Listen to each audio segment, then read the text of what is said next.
Hi guys, welcome back to my YouTube channel. ඔන්න අද අපි යන්න හදන්නේ ගාල්ලේ ලේඅවුට් එකක් වගේ තමයි යන්නේ. රස්නේ නිසා ඉතින් අපි ටිකක් හිතුවා මුහුද පැත්තට වගේ වෙන්න යන්න ඕනේ කියලා. ඉතින් ඒක නිසා අපි ගාල්ලේ තමයි මේ යන්නේ. මේ පාර ලොකු අම්මලත් එක්ක තමයි ගියේ. අපි මුලින්ම ගියේ මාටින් වික්‍රමසිංහ කෞතුකාගාරය බලන්න. දවල් වරුවක නිසා මාරම රස්නේ. හවස වරුවක යනවා නම් කවුරු හරි හවස වරුවක යන්න. මොකද රස්නෙත් එක්ක බලන්න ටිකක් අමාරුයි, ඇවිදින්න කරන්න අමාරුයි. අපි දැන් මාටින් වික්‍රමසිංහ කෞතුකාගාරය බලන්න ඇතුල් වෙන්න තමයි හදන්නේ.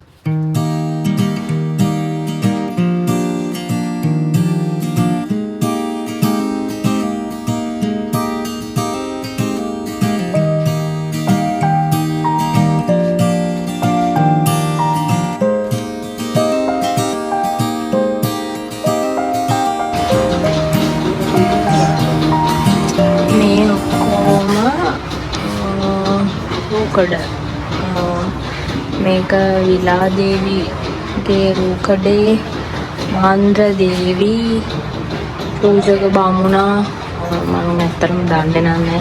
මෙතන නම දාලා තියෙන ටික තමයි මම කිව්වේ. හිඳුර පඬිතුමා කොට මේ තමයි එරන්දිති කුමරු. මම ගෙනේ ඔයගොල්ලෝ දන්න උඩරට විශ්නතු. එතකොට මේ ගරායකා මේ ඉන්නේ හැලපොළ කුමාර නිලමේ. මේ ඔක්කොම රූකඩ.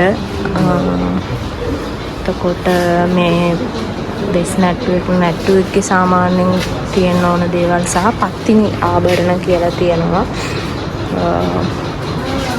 ඒ බෙර, එතකොට වීණා මේ ඔක්කොම මෙතන තියෙනවා.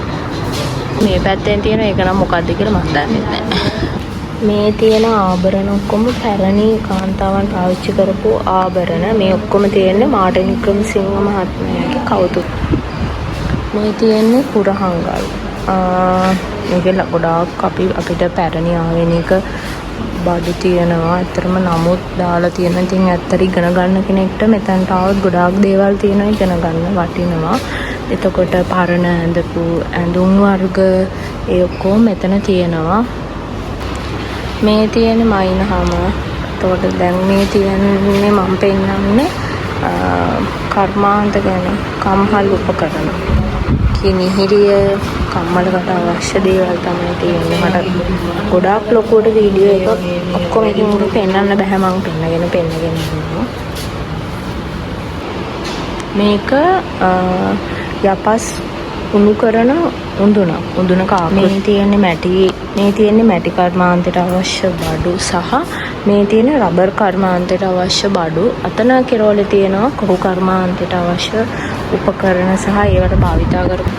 මේ තියෙන්නේ පන් කර්මාන්තයට පාවිච්චි කරපු උපකරණ සහ පන් කර්මාන්ත ආශ්‍රිත නිෂ්පාදන. මට ඇත්තට මේක කියන්න බෑ. මම මෙහෙම පෙන්නන්නම්. මෙතන තියෙන්නේ වඩු කර්මාන්තයට අවශ්‍ය උපකරණ සහ ඒගොල්ලෝ ඒ කරපු ආශ්‍රිත නිර්මාණ. මේ වේවැල් වලින් හදන බට සහ භාණ්ඩ. කුරුදු කර්මාන්තයට අවශ්‍ය උපකරණ කුරුදු පැලීමට ගන්න ඒවා, ඒ කොපු ඒවා තියෙනවා. මෙතන තියෙන්නේ ඉස්තුරු භාණ්ඩ කර්මාන්තයට අවශ්‍ය දේවල්. ඊට පස්සේ එතනින් එළියටම කෙලින්ම තියෙනවා ඇඳුම් කර්මාන්ත ශාලාවක් කියලා. මම හිතන්නේ පරණ ඇඳුම් මොන හරි නැති එතනට තමයි දැන් යන්නේ. මේ තියෙන කාලේ නම් කට්ටිය ඇඳ පොසා භාවිතා කරපු ඇඳුම්.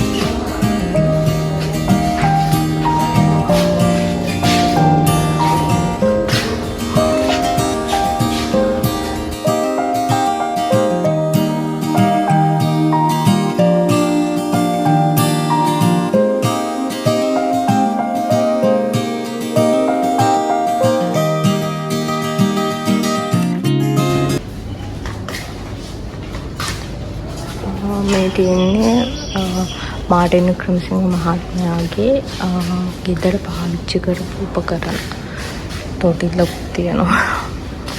එතකොට ගෙදර තිබ්බ භාණ්ඩ තමයි ප්‍රදර්ශනයට දාලා තියෙන්නේ. සහ එයාගේ භාර්යාව සහ නැගණිය පාවිච්චි කරපු උපකරණ කියලා තමයි තියෙන්නේ.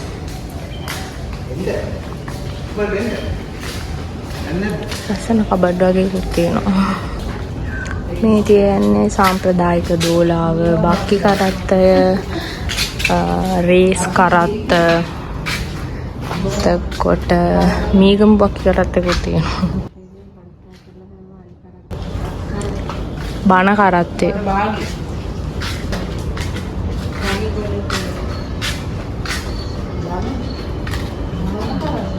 භූමි තෙල් කරත්තේ. මේක නම් යාපන ප්‍රදේශයෙන් ලැබුණු වල්ලම් යාත්‍රා. කියන්නේ ගොඩක් පාවිච්චි කරපු ඒ කාලේ වාහන ඔරු ඔය කරත්ත එක තමයි තියෙන්නේ. කියන්නේ මෙහි පාවිච්චි කරපුවා සහ වෙන පළාත් වලින් ගෙනපුවා ගොඩක් තියෙනවා.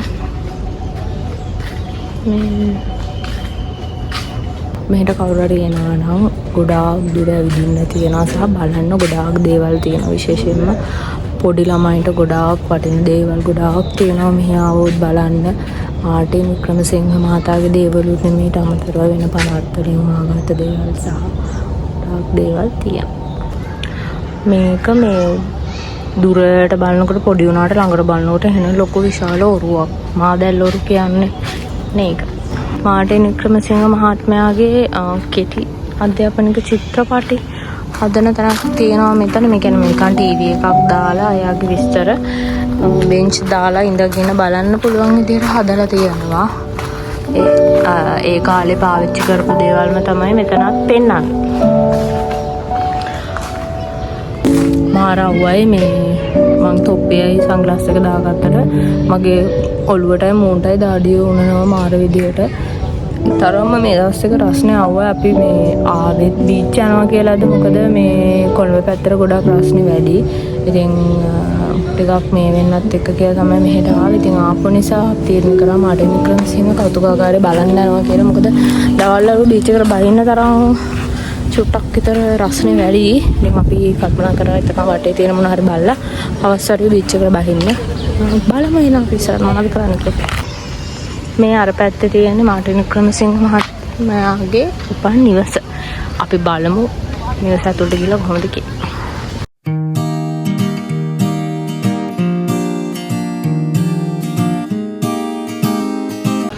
මේ තියෙන ආර්.ටී. වික්‍රමසිංහ මහත්මයාගේ කාමරේ.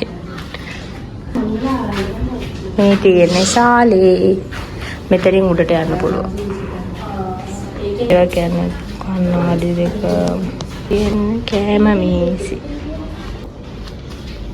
ආර්.ටී. වික්‍රමසිංහ මහතා උපන් කාමරේ.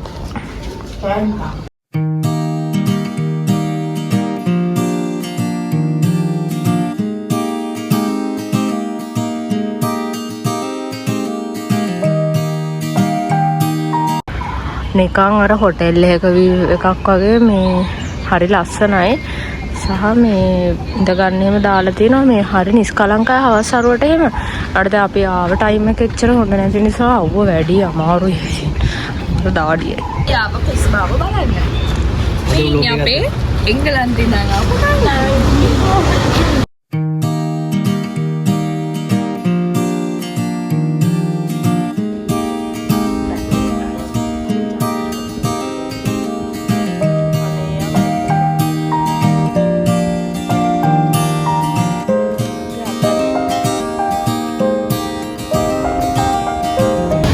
මෙතන තියෙන ඔක්කොම මේ පේන බිත්තර ඉඳගේ දාලා තියෙන්නේ ඩේට් ගහලා ඒ බිත්තර මම හිතන පැටවෙනකොට මේගොල්ලෝ දානවා.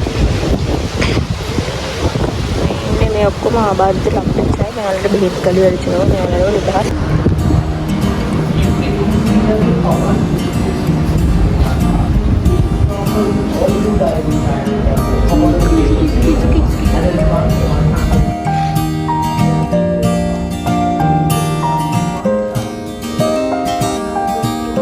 පස්සේ නාන තැනට ඇවිල්ලා අපි දවල්ට කාලා තමයි බීච් එකට ගියේ.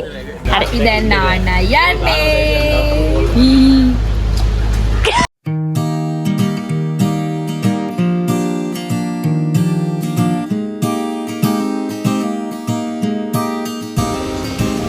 එයාලා එයි නේද?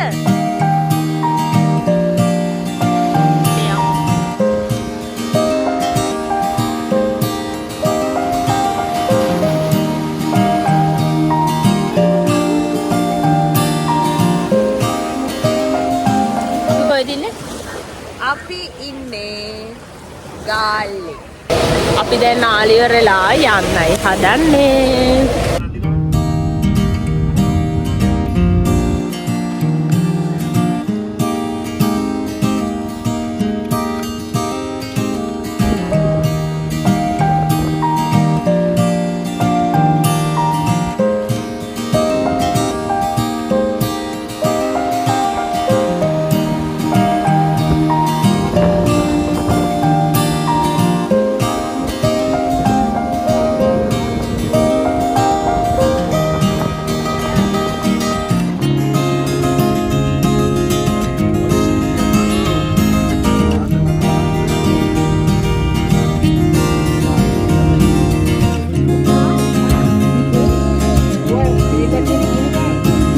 ගාල්ල හයිවේ ගාව ඉන්නේ තේ හදන නවත්තලා තියෙන්නේ.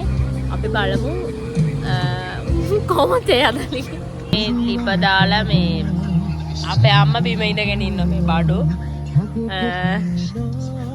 පාරකේ අපි හයිවේ එකට දාන පාඩ ගාව. මේ ඉතින් අපේ නංගි අර නංගි දොයිය ගිහිල්ලා ඒ නංගි විතරයි ඇරලා ඉන්නේ. මේ ඉතින් තේ හදන්න.